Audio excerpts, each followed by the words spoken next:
The last spike was driven at Promatory Point, May the 10th, 1869, culminating the Transcontinental Railroad from Omaha to Sacramento, a distance of 1,776 miles.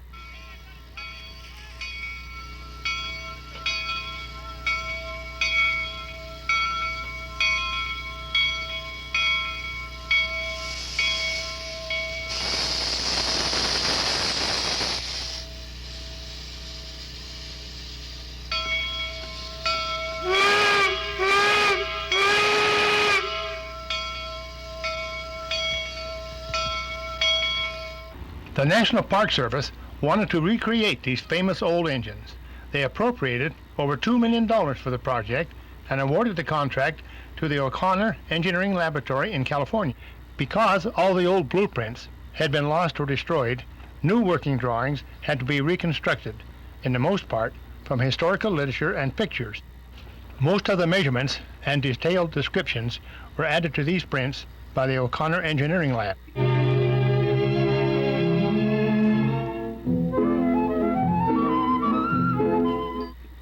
Engine parts made by subcontractors were beginning to arrive and stored in the back shop.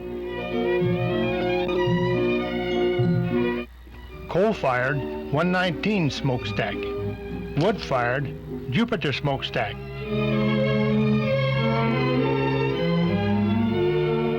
The only major difference in the recreated engines is that they are oil-fired.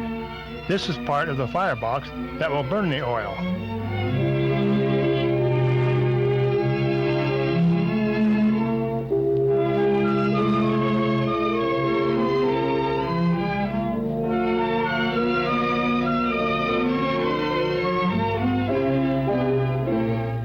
Steel frames for the coal car or tender are ready for assembly.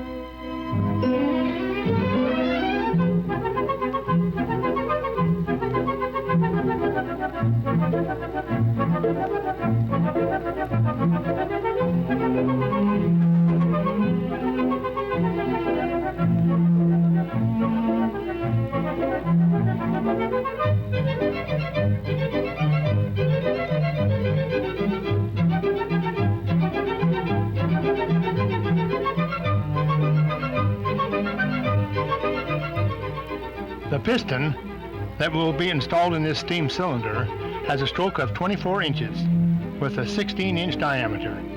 It is very carefully polished before assembly.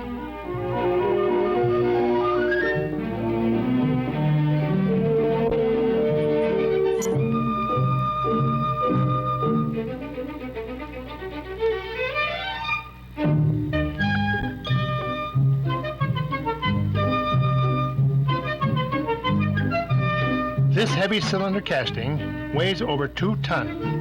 It is the first part to begin the assembly of the Jupiter engine. It is very carefully set on the wooden blocks over the rail.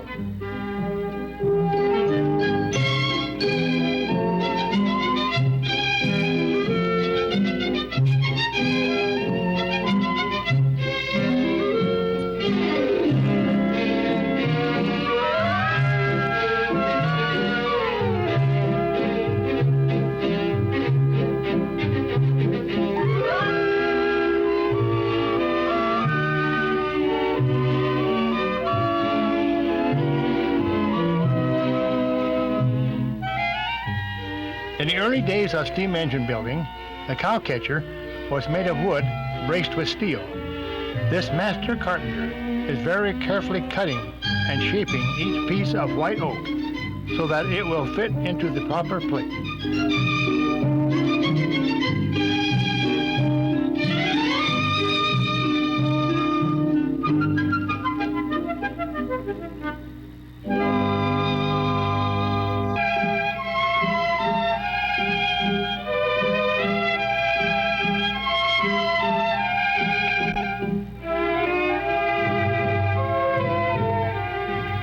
The cab was also made of wood.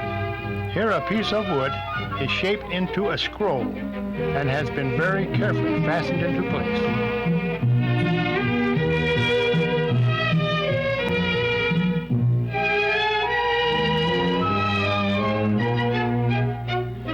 Because these engines were designed primarily for high-speed passenger service as well as fast freight service.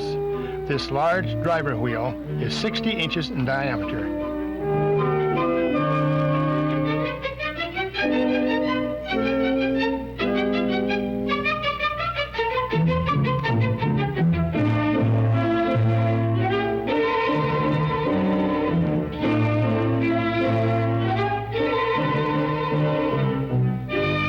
The actual construction and completion time of both the 119 and Jupiter engine was well over 2 years.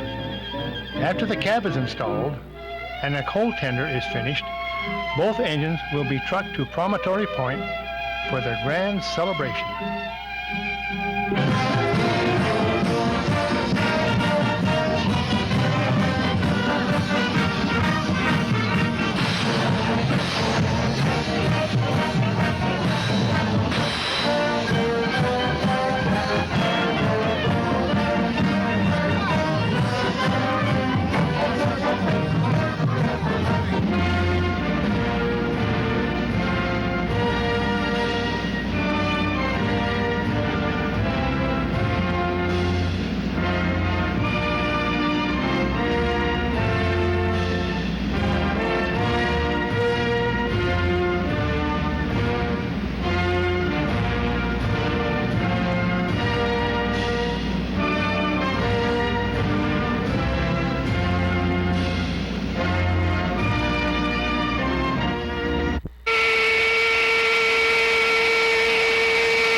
Dignitaries from both railroads and several state governors were on hand for the grand celebration and speech making.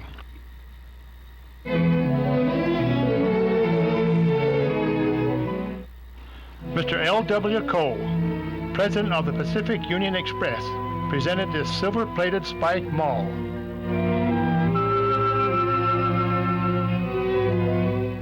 A laurelwood railroad tie with holes already provided to receive the golden spike.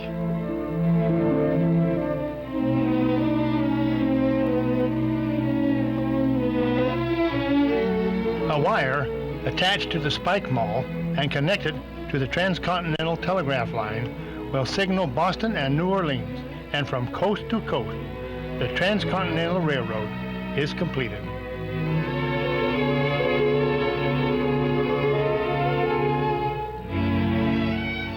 Governor Stanford, President of the Central Pacific, Dr. Durant, President of the Union Pacific, and General Dodd, Chief Engineer of the Union Pacific, will make ceremonial taps with the silver-plated maul.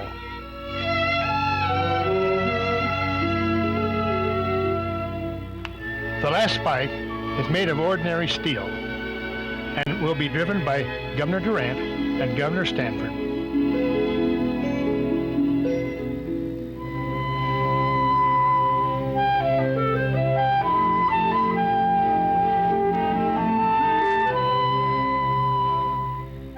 The Jupiter will back up to allow 119 to move forward over the Central Pacific tracks.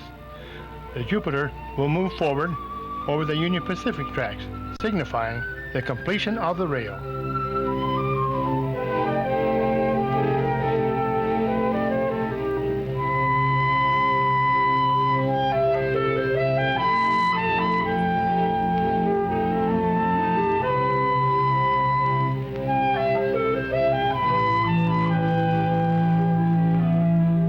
And so ends a very interesting and informative epic of American history.